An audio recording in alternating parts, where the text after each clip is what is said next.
Pedro wasn't angry the way people think of anger: loud, explosive, theatrical. His anger was quieter, denser. It sat in his chest like a sack of wet cement, pulling everything down with it. If you didn't know him well, you might have missed it entirely. You might have thought he was just tired. But those who knew him really knew him, could see it in the way his jaw tightened when money came up, in how his eyes lingered just a second too long on construction sites, on half-finished buildings, on stacks of cinder blocks baking under the sun. They could hear it in the way he said, "It's nothing," when it clearly wasn't. Because to Pedro, that $265,000 wasn't just money. It was a house that already existed in his mind. Not just one house, either. It was the second one, the upgrade, the one that proved he made it. Back home in the Dominican Republic, the first house stood on a small hill outside his town, painted a soft mango color with white trim. It had a wraparound balcony and a tin roof that sang during the rain. He had built it piece by piece over years, sending money back, calling contractors, arguing over WhatsApp voice notes about tile choices and window frames. That house was pride. But this new one? This one was legacy. He had the whole vision mapped out. Bigger foundation, concrete all the way through, none of that patchwork expansion stuff people did when they added rooms later. A real staircase inside, not one of those narrow, outdoor side ones. A rooftop terrace with a view of the hills, maybe even a small rental unit downstairs to bring in extra income. Solar panels, if he could stretch it. A water tank that wouldn't run dry during the hottest months. He wasn't just building a house, he was building permanence. So yeah, when that $265,000 slipped through his fingers, it wasn't just a financial loss. It was a future collapsing in slow motion. People around him didn't fully get it. They saw the number, sure, but they didn't feel the weight of what that number meant to him. To them, it was a bad deal, a missed opportunity, a lesson learned. To Pedro, it was years of early mornings, double shifts, skipped vacations, and saying no to things he wanted gone. And what made it worse was how close it had been. He could already picture the day he'd fly back with the money secured, not just sending it this time, bringing it, walking into the bank back home with confidence, not hesitation, meeting builders face to face instead of through glitchy video calls, standing on the land, pointing, saying, "Aquí mismo, right here."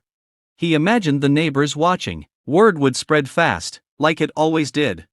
Pedro's building again. He must be doing really well.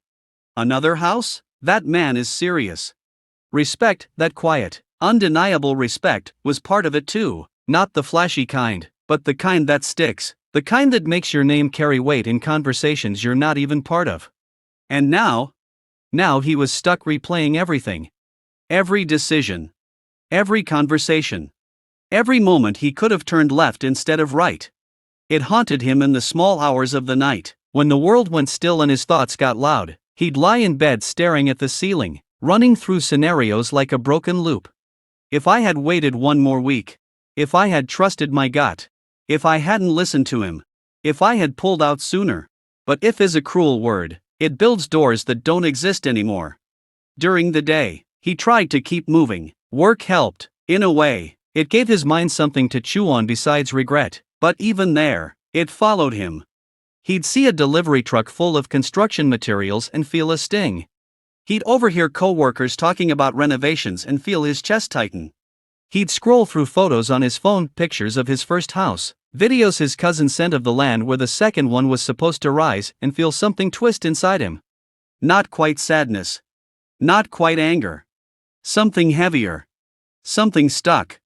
His friends noticed. Of course, they tried to pull him out of it in their own ways. "Bro, it's just money, you'll make it back. You've bounced back before. Look at everything you've already built." And they weren't wrong. Pedro had built a life from almost nothing. He came to a new country with a suitcase and a stubborn belief that he could make something better for himself and his family. He worked jobs others didn't want. He learned, adapted, saved. He wasn't new to struggle. But this felt different. Because this time, he wasn't starting from zero. He was falling from somewhere higher. And that kind of fall hits different. One evening, he found himself sitting alone, scrolling through old voice notes from his mother. She liked to send them instead of texting long, meandering messages about the weather, neighbors, church gossip, and occasionally, updates on the house. In one of them, her voice was full of excitement. Pedro, Mijo, I was thinking, when you build the second house, maybe we can plant mango trees in the yard. Real ones, not the small kind, and maybe a little bench outside, so I can sit in the afternoons. He paused the recording. That was the thing. It wasn't just his dream. It had already started to become theirs. He sat there for a long time, phone in hand, the room dim around him. The anger was still there, but something else was creeping in too. Clarity. Not the kind that fixes everything instantly, not the kind that magically brings the money back, but the kind that asks a different question. Now what? Because as much as it hurt, as much as he wanted to rewind time and grab the $265,000 before it slipped away, he couldn't. That chapter was closed. The house in his mind, the second one, the bigger one, was still there. The blueprint hadn't disappeared. The vision hadn't died. It was just delayed. And maybe that was the part he hadn't let himself consider yet. Delayed didn't mean denied. But it also didn't mean guaranteed. It meant he had to decide again if he was willing to do what it took. Start saving again. Take the extra shifts again. Say no to things again. Trust the process again.